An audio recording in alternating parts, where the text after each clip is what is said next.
This is Alonzo Von Threet, AVTPro, and Advanced Visualization Technology Production. I'm going to do a fast tutorial, fast as I can, in GoZ, and we're going to go through the whole process as quickly as I can. I'm not going to explain a whole lot of things. We're just going to try to do. Okay, first thing I do want to explain is that you want to use this type of sphere with no caps on it.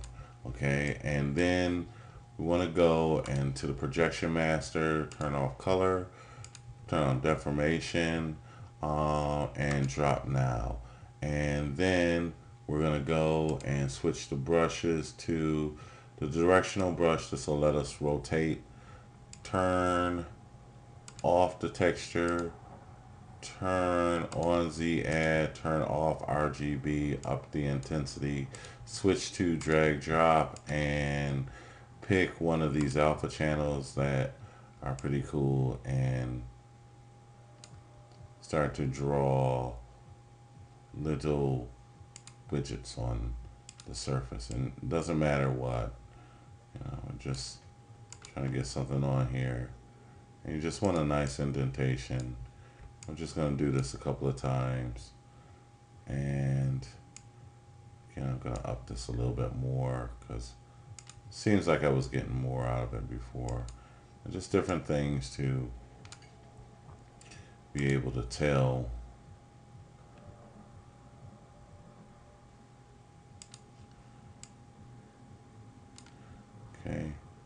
Okay, so that's good for that. We're going to do some on the other side by projection master again, pick it up.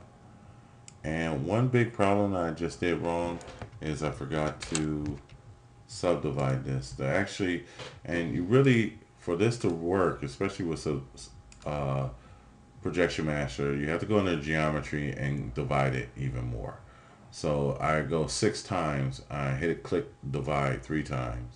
So now when we go back to projection master and we draw our shapes, we should, and once we pick it up again, we should have a lot more definition.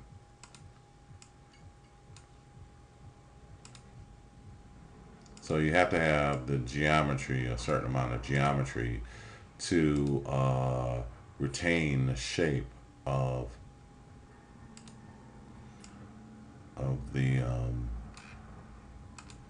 the displacement once you pick it up.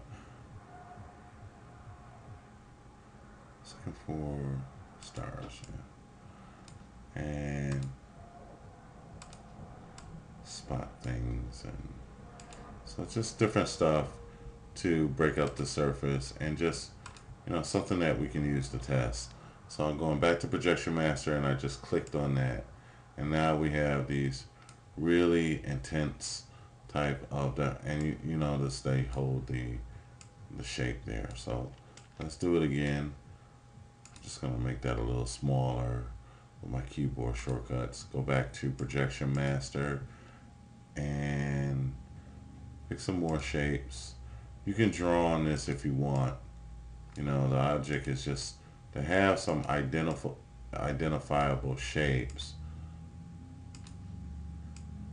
that you can tell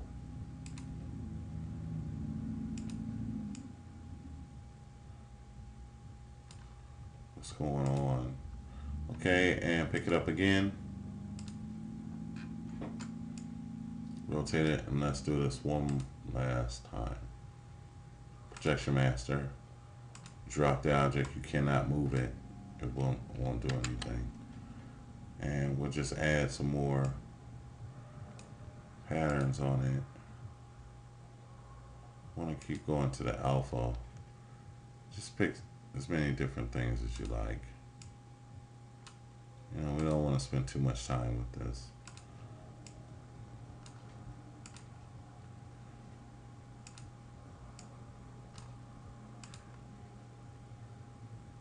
And good.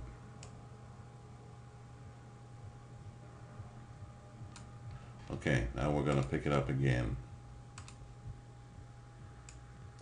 Good, and you can see that breaks up our surface pretty good. That's a little shallow. It's a good one right there. I'll do one more of these.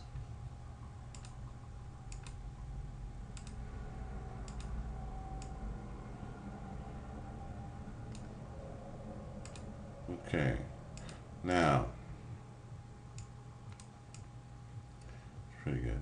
All right, so we can see that it breaks up our shape, and now we're going to try to recreate this ball by using texture maps or generating texture maps from Zbrush. And the way we do that is we go to the lowest subdivision and we turn it all the way down to 1. Okay, and sometimes I'll just turn it to like 3 or something like that, and then delete the lowest ones, the lower ones, and then I only have like 4 subdivisions.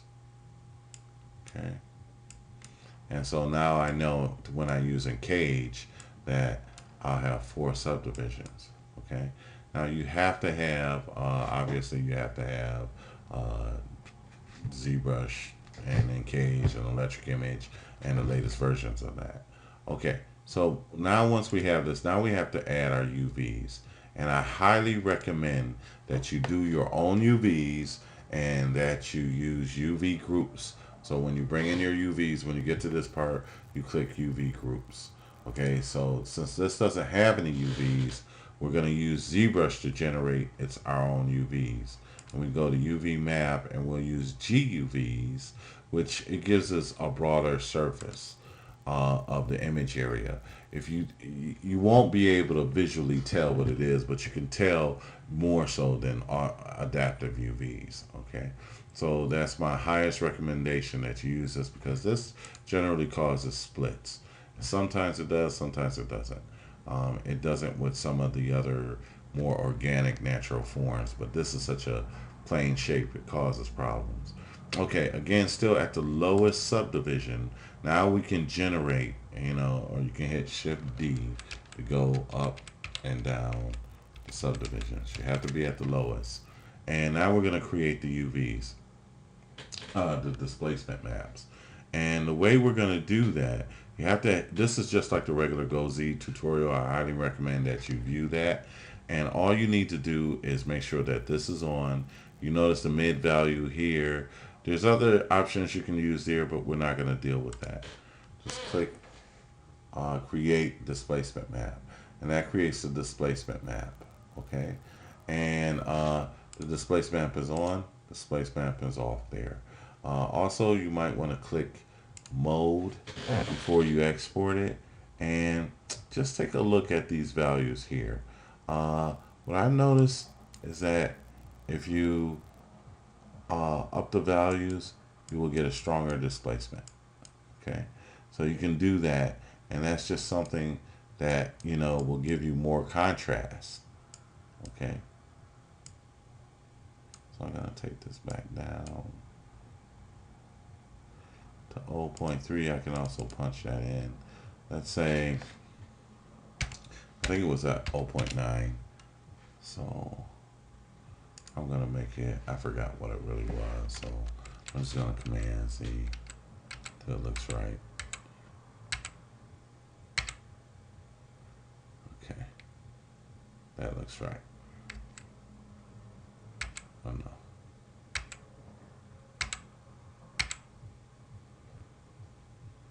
I think that was the number. I'm pretty sure that was the number. Okay. So the thing about it is that it ups the intensity of that, and often what I'll do is if I really have a troublesome map or it's just too washed out, I'll up the contrast of the map in Photoshop. And so let's click that by accident.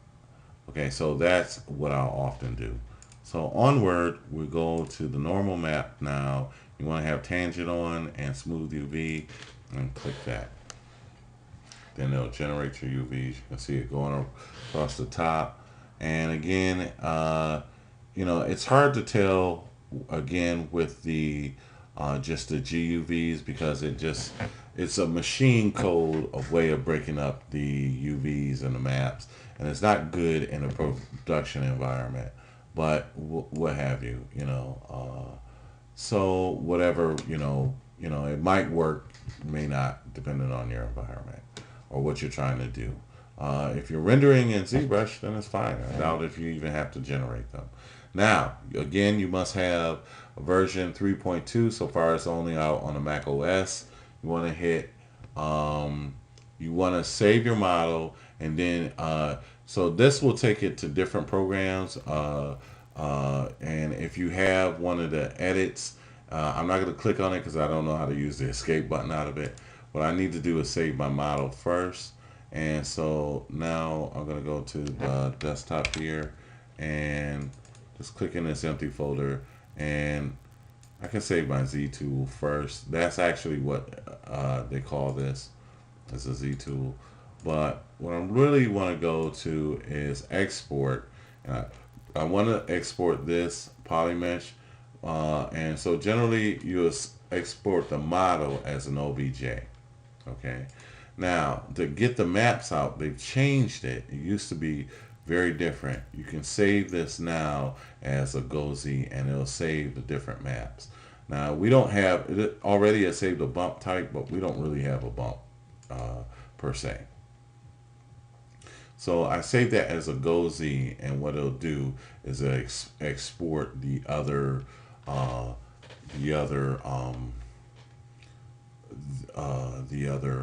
maps and things like that. Okay, so far we're done with that. And then this is the case when you would usually go to object effect, and then go to the model and pick it there, GoZ, and go to your model.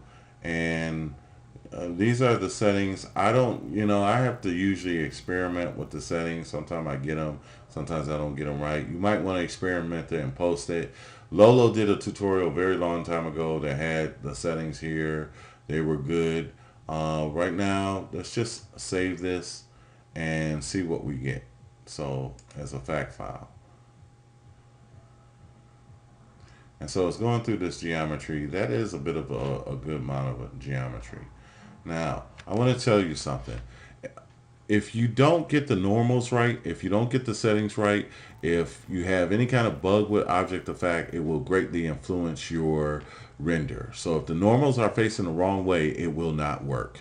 And so that has often been a problem with this whole process. So sometimes you don't get it because you just don't have the model imported correctly and the normals right. So what I've done lots of times is I've used other programs and gone in other programs and just use other programs or any other kind of other program that I like to use. You can use Bonsai 3D, you can use Transporter, you can use what have you. But I'm going to work in another program really quickly off to the side and pull it in and then export it as an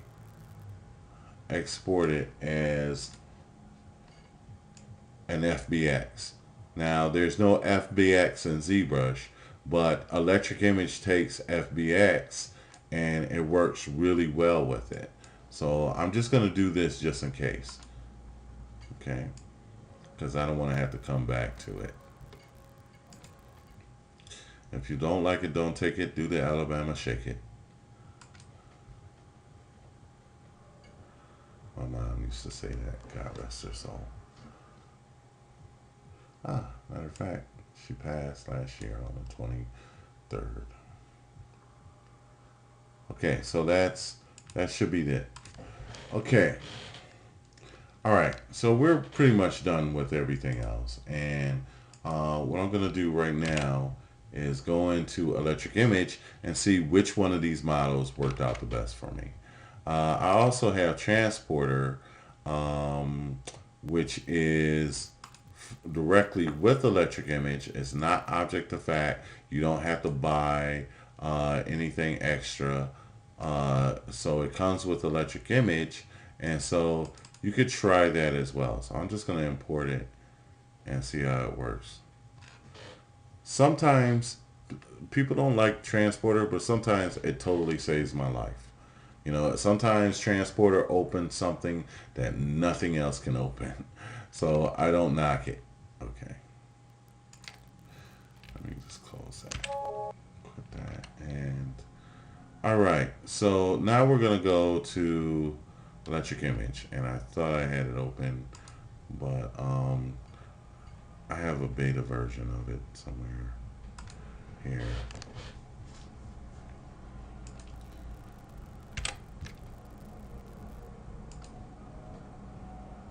Okay, and so now let's just, for a test,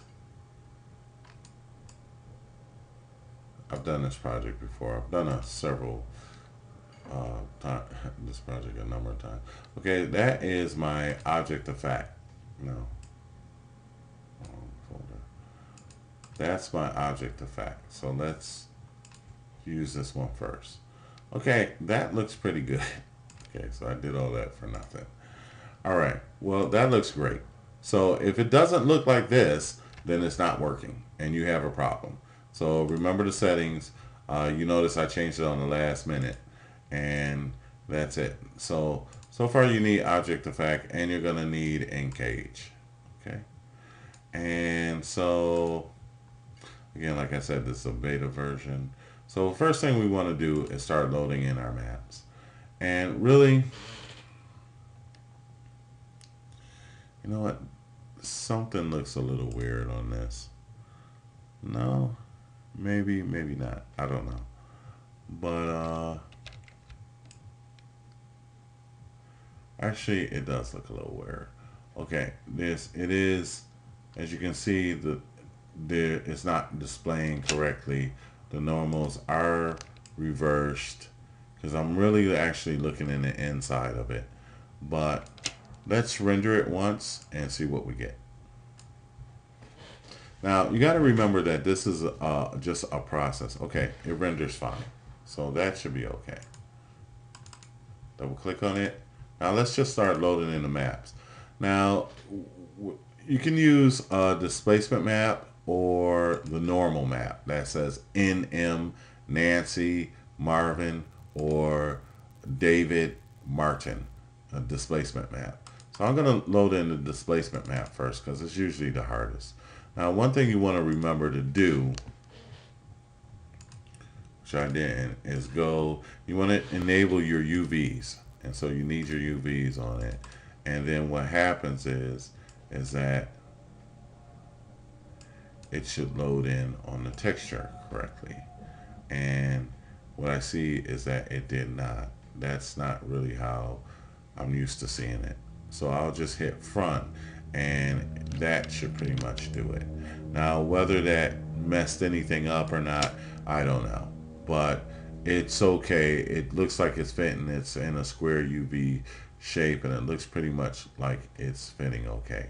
The only problem is that now that we're looking directly at the UVs, we can see that it looks just like a checkerboard or whatever, and we cannot tell what's going on with it. And so that's a problem when you use GUVs. There's no visual reference here. And when you're working with artists or whatever, visual reference is the first and foremost important thing. What you see is what you get WYSIWYG. So this is one reason why I talk very abruptly and obstinately against this particular type of setup. But this is what we're working with. It does work. There's just no way that we can tell if it's on that sphere correctly or not, and the only way we can tell is by rendering it. I could look at the UVs and ZBrush and see if it sort of looks right. Maybe see if I can recognize there's this little wingy thing up in the top, and so I'll just try to, and there's the web stuff in the middle. Let's see if that helps. No, because this looks backwards. And lots of times that's a big issue, is like how you have the map applied. And so if it was on wrong, the only thing you could do is do this. Now actually, this looks like what I just saw. So that's the only way that you can really tell is go here and try to check the visual reference. If you had your own UV map, and if it was laid out, you would be able to tell by simply probably the shape of the UVs all together. Might be some eyes there, or you could just drag this marquee, click on this here, and just drag the marquee of that. Okay, our dear friend transporter have finally come to. And I'm just going to put that on there just in case. Why not? So that's transporter model. And then when it's done, I'll quit. Okay. All right. So this is more than likely the right one. I'm pretty sure it is. Okay. And it looks just like the other one. But, basically you want to use your own reference. And then, you could always tell if... I don't know what just happened there. Anyway, let's move forward. So another thing that now here's the new SeaLevel, and really what it is SeaLevel. I don't have Photoshop or anything like that, but if you draw a hill and a valley and cut a line right through it, below it is below sea level, and above it, or the white caps of mountains, would be the inclinations, the indentations, not indentations, but the elevations of a map. And so sea level is actually what is below and what is high, like high tide and low tide. So that's the best I can explain it.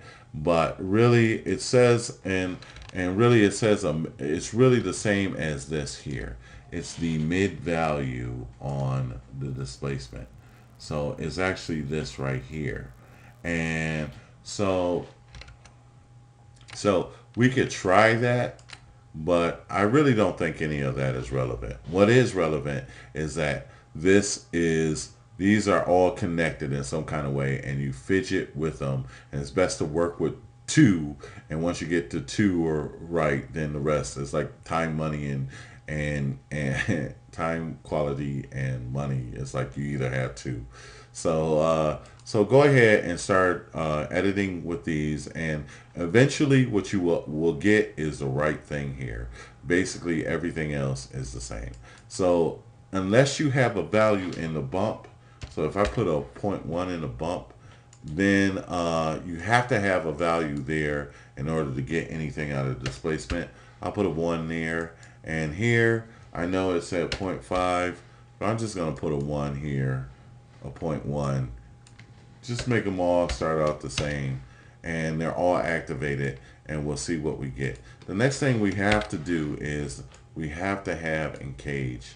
And so here we have an animator. This creates our subdivision. So we have to have enough geometry in here in order for our facts to do a nice refined edit on these. So in order to do that, we have to put well, animator, it doesn't matter, but here as you remember from our subdivisions here, that we had like at least 4.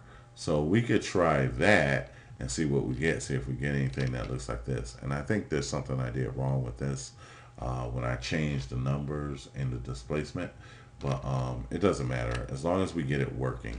So I'm going to put 4 when it goes to the camera render. And these, I usually put Catmull Carp only because I like Pixar movies. But, whichever ones look best or work best for you. So after we set that up, then we have to link this to, you link your geometry to there. And what you'll see happen is that it'll start to create the displacement. It'll start to subdivide that. And it seemed like it had a lot of work just now. I'm just going to quit this because I think that it's going to take a lot of memory. I'm going to save the Z tool one more time. And just to free up some memory. And this I'm not going to use either. And the rest is good. Okay, it didn't quit. There we go. Good enough. All right, so now let's go ahead, and again, this isn't displaying properly. I'm not gonna, there is some display properties. Now that we have this on Encage, Whenever I click this, I'm going to get the Encage. So I'm going to lock this or hit Command F over here and lock this up. Okay. So, all right. So let's just do our first render and see what we get. And again, you know, there's no exact science to it. You know, it's just like most things with art. Just get a right feel for it. This is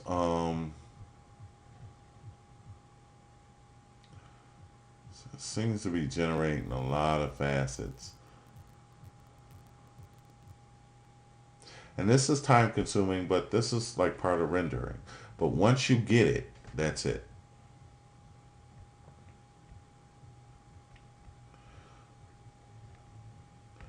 And so there's so really the whole process is good. You know, SeaLevel is the one of the big features that help with this whole process, because before you had to slice up the maps, and so you tweak between SeaLevel and the amount, and bump isn't really that. There might be a relationship between the bump and the displacement, so I don't want to have just any old value, just so low of a value in between that. I want to have something in there, but this actually seems like a lot more render. Like I would even, like for my first renders, just to get it in right, I would actually make Encage only like 2 subdivisions or something like that, because this seems to be a lot of geometry. Now, I would still recommend that if you have an FBX, because this isn't doing well. I don't really like this. And usually I use FBX. Lately I have been using FBX. And just for, you know, if this keeps on, I'm just going to see if that's causing an error. One thing I do have like an internal clock with this, and like, you know, I've done this several times also, you know, for it to be taking this long, it really shouldn't. And it's generating so much geometry right now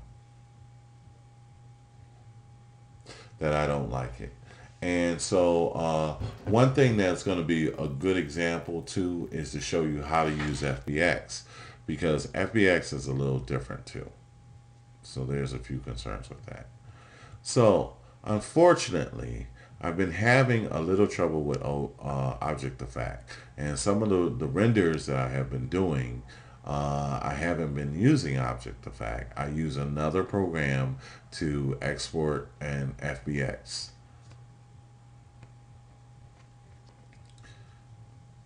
So Zbrush does not import FBX. And as you can see, this has to go all the way to, what, 6 million?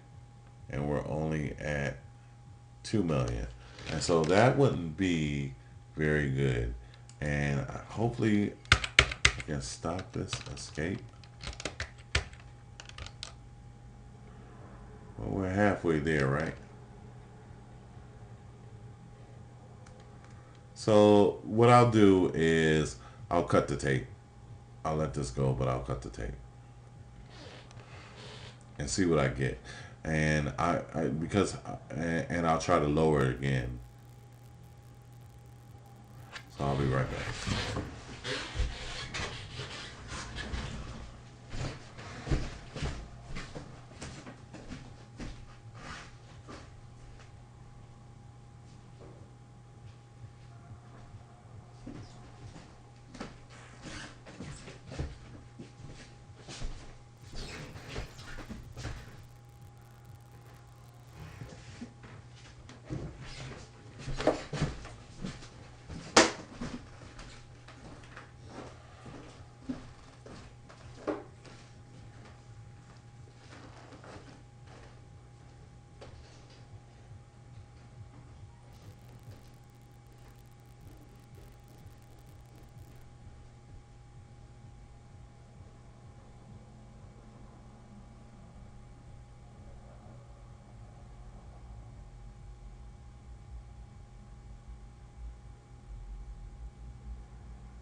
Okay.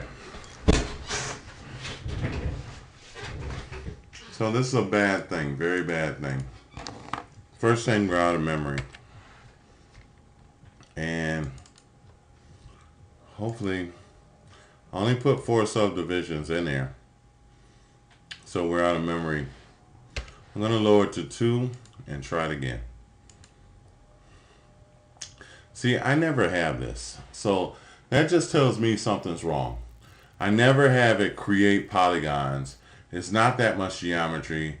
And I think it's because it's already inverted, or there's something wrong with the import option. So I highly recommend that you do that again. I'm going to scrap that and just go for my FBX right here. And then I'm going to save this. FBX automatically saves it. It brings up a window and it saves my project. Then it saves my fact. Let me see something. Yeah, I'm at the right window. So I'm going to redo that. And now, as you see, here's my fact, object, and it comes in and it's not inverted. The only thing is that it has a bad fall off on the material. So I'll go and I'll change that. And so that is under the specular. And what I'll do is just change it like that. And so that's it. Okay. And now I'll start to, first I have to add my UVs, click on my UVs. So it enables the UVs, and then I go to the geometry tab, select the bump, and I'm going to start with the displacement map. That's DM, David Manor. And so what happens is whenever, and this is why I wanted to show you this, what happens is it always comes in a little bit off on the alignment. And even if you click front, it's the same problem. So what it is that it just electric image considers the bottom left hand screen left hand corner is the center point of the displacement map. So literally all you ever have to do with this is put in 5. So that's coming from the program that I came from, which I won't mention. But here we go.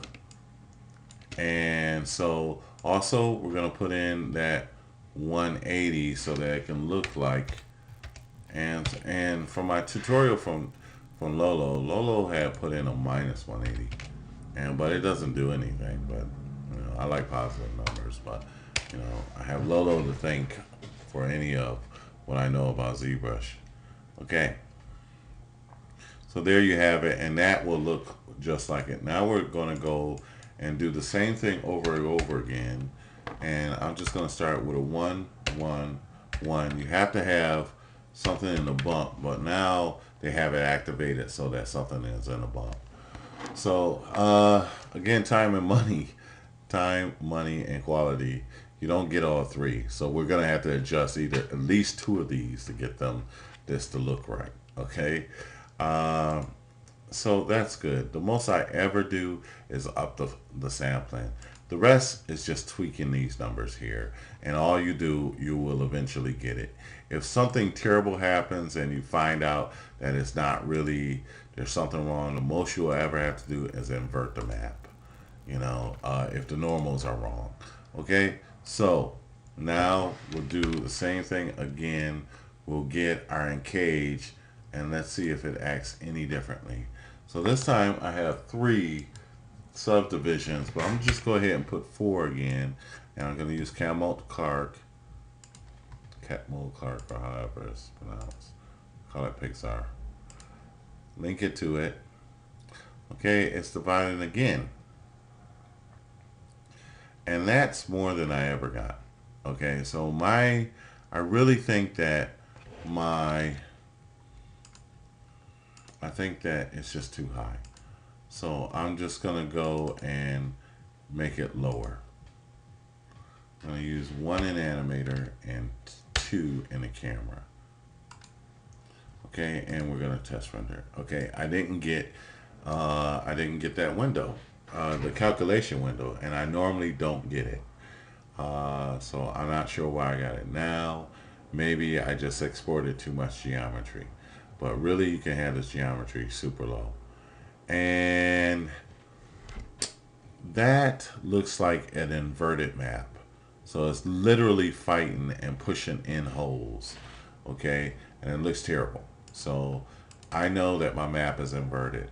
Now, I could either take that map and bring it in Photoshop and invert it, or, now, again, what happened, I double clicked on it, I got this Encage. I don't want the Encage. So I want to lock it, make sure that I don't get Encage again.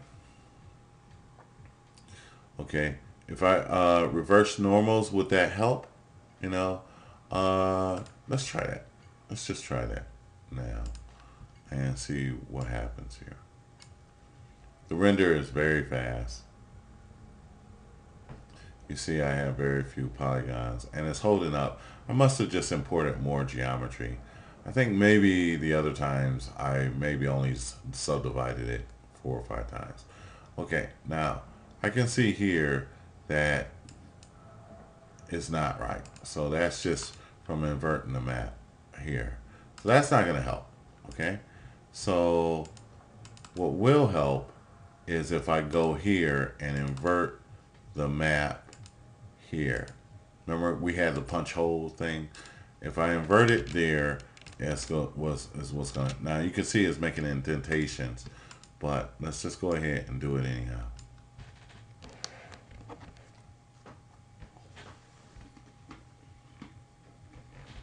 I'm going to have a cookie and a soda.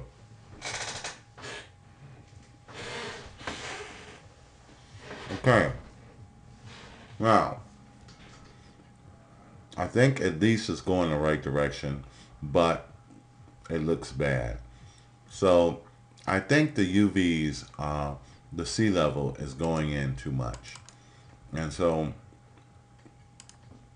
go here and I'm going to put this here. And I think the sea level is probably too much, or the amount is too much. Let's try one or the other. Let's say, let's change the sea level down and try to keep the amount up. I'll go down to 0.01. I'm going to move this to my side mirror now, side screen, and try it again.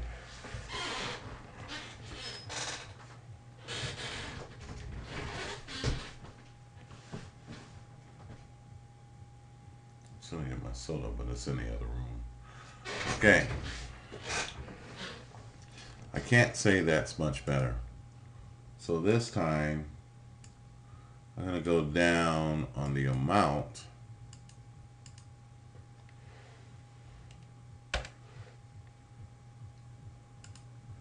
And see if the sea level sticks. So now it's just really just tweaking the numbers. And you know what? I haven't read the manual a lot on this, but usually I don't know if that would help, but it usually doesn't take too much to start to get it right. Now that's really close to what it should be. And you can see that it is. And you can see by, I don't have the ZBrush open, but you know, it doesn't take it might be a little bit of guesswork, but it's not that bad. Could it be better? Yeah, it could be better. Are there any GUVs? Well, these always look a little crookedy to me. I think there's probably a precise setting.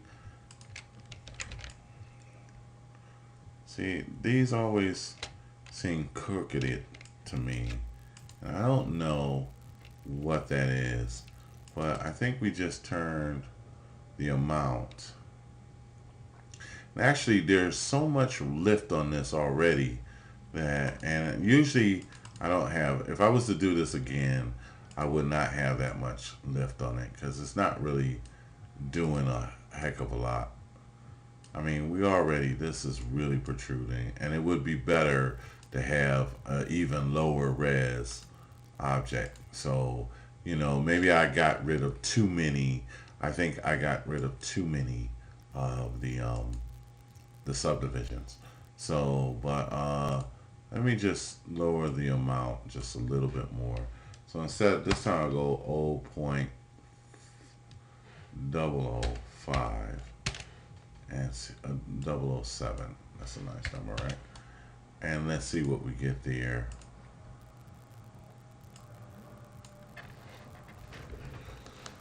Okay, but right now, I tell you, if you thought that this was strenuous, you should have seen what it was before they had SeaLevel. And so this is really great as far as I'm concerned. That looks really good. Um, there's some artifacting that I've never seen before. Uh, but I think for the most part, this will get you all in the ballpark. Maybe that's a bad poly. I don't know what that is. Let me see. Let's see what that. No, it's there. It is there. So it's something that came across in the geometry. I don't know exactly what it is, but pretty much I have it. So now anything that I add on top of this is just going to be cheesecake. So now if I increase the bumping, if I increase, uh, I would, me personally, I would tweak this a lot more. I would just keep getting it to see where I feel the best about it. But right now, as far as any kind of electric image type of object, then I just really, if I had brought in a low polygon object again, now of course this is an object that you could just build, but we're talking about granule kind of thing. I mean, with textures and stuff like that. This is obviously, this is not really some big thing here. Uh, this is not. This doesn't exploit the values of ZBrush. I mean, because you could pretty much build something like this pretty simply, just as a polygon model. But but in general, if you had, if this was even lower res, and then if it was, this particular one, I don't think really shows off ZBrush as well as it should. So normal maps is the same process. And actually normal maps are easier to work with. And so there you have it. Okay. And this is not absolutely perfect, but it's it's pretty good. I mean, everything that I've done so far, and I've looked at it, and it's really, you know, I couldn't see how it couldn't be a value. Normal map, you import the normal map, you import it in the displacement, and gotta click normal map. And again, we're gonna have a few concerns here with the alignment. Always, it's just 0.5 and 0.5, and that's it. And you can put in, I believe for this, still need to put in 180. It needs to be like the other map, so you can almost even duplicate the other map. And as far as the filter, the settings, as you can see here, it's only one simple setting, so whatever you put in there, it's going to be good. So I just incrementally try to go up, just layer it in and see what I get. Now, normal maps, the objects of normal maps is that, they also help in the interface. So it's a real-time type of shading, and that's not, it's the normal maps I don't usually try to tweak. Also, they tend to smooth out the object. They really work on the surface. That to me is pretty nice. I think I wouldn't have any problem with that at all. So the normal maps really is just, and that's why I do a second, because if I get the first one right, then by the time I put the normal map in, it just looks really it looks really good. Now here was a previous render, and it's a little choppy around there. And again, remember I made that mistake where I changed the displacement setting. But here, it looks really beautiful.